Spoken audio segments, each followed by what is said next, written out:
Hey, another Nick game. So, we're playing on one of the most evil maps ever back in the day when it had backdoor rocks. Now that it doesn't, I guess it might be okay, but I would definitely on this map make my racks down here rather than up here.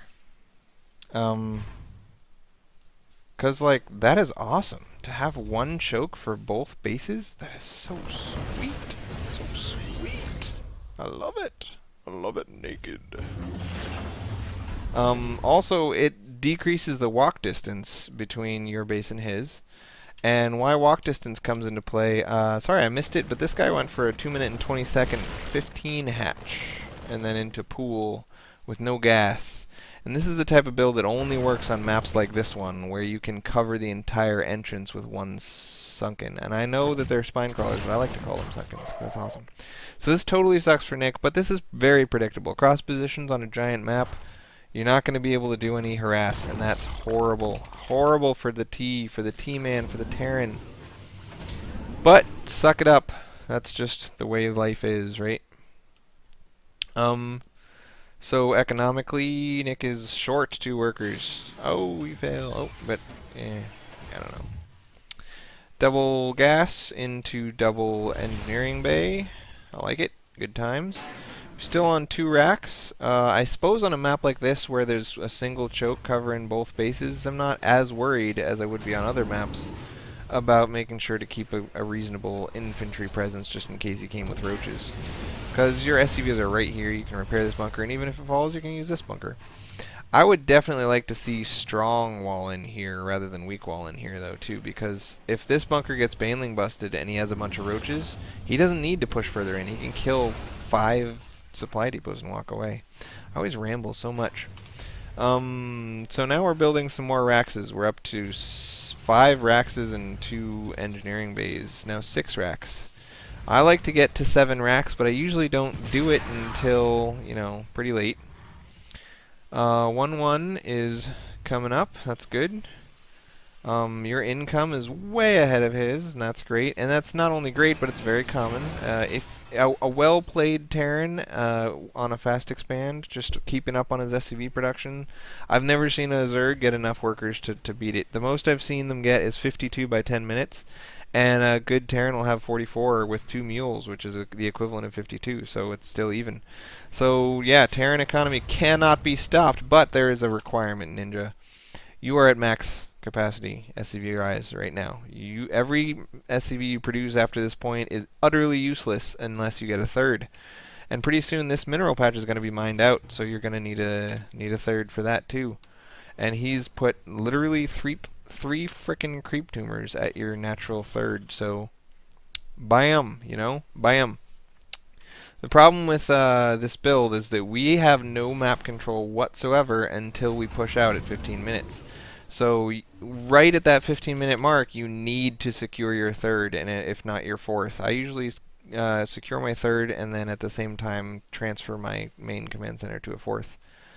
But it's really important that by 15 minutes you be securing your third, and that's the whole point of the strong push, is that it makes it so that the Zerg must focus all of his attention on defending, and good. That just means you can secure your third. Now this push seems really weak to me. You finish 2-2, which is what we want to do. You only have 4 medevacs. I like to have 8 usually in my first push.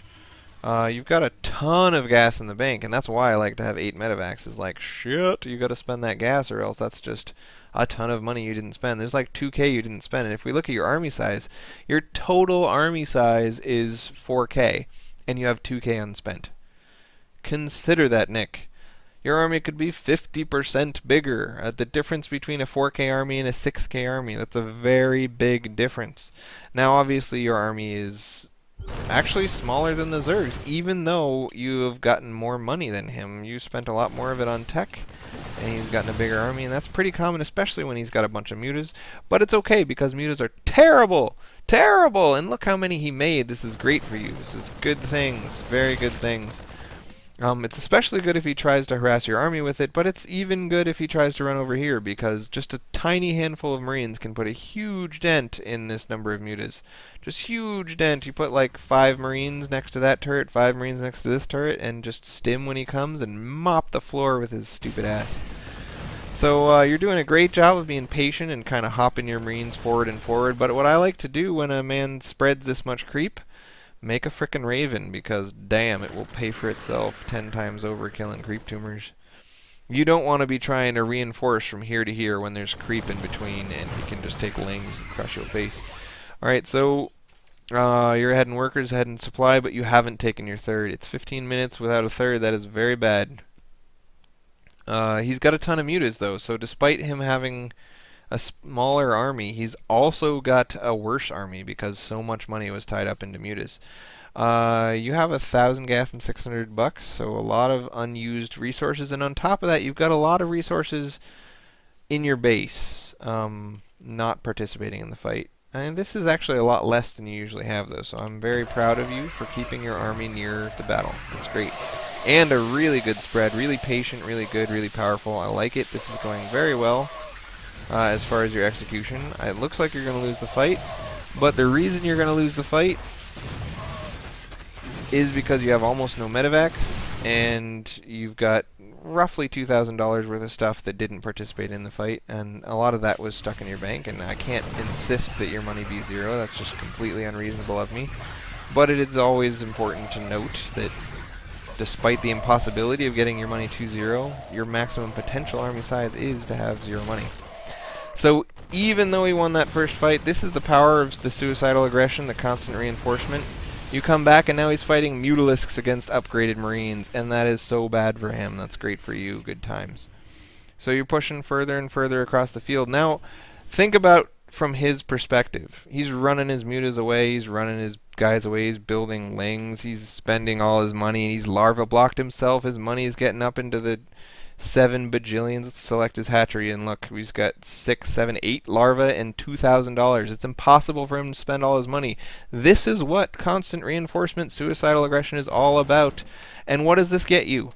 Ground map control. This gets you an expansion, and this gets you another expansion, and another expansion. So you know what you should be doing, and you are doing it, and I like to see that, mother. I like to see that. But look at your SCV count, 73. That means you need 3 actively mining bases, and this base will soon be mined out. So despite the expo that's coming, I would really like to see a 4th expo started right now. 4th expo, please. You're definitely in a very heavily awesome position at this point, but I like to see a 2nd starport. Something, just something to spend the gas, because 4 gas means 2 reactored starports or 4 normal buildings that are not reactored starports. That's the only way to spend 4 gas, is you need 4 buildings. Or at least 3 buildings. I mean, come on.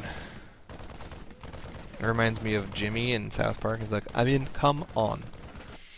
That's nothing like what he actually sounds like, but you know what I'm saying. You know what I'm saying? This is a mistake. Oh, it's okay, because you're hitting in both places at once. I always love to hit in multiple places at once. I thought that you took your entire army and hit an economic target. You never ever want to do that, because that opens you up for a counterattack. You can come all the way over through here. A lot of the time, if somebody is taking damage to something they consider to be tertiary, like not a primary thing, they will just sack it and go attack you.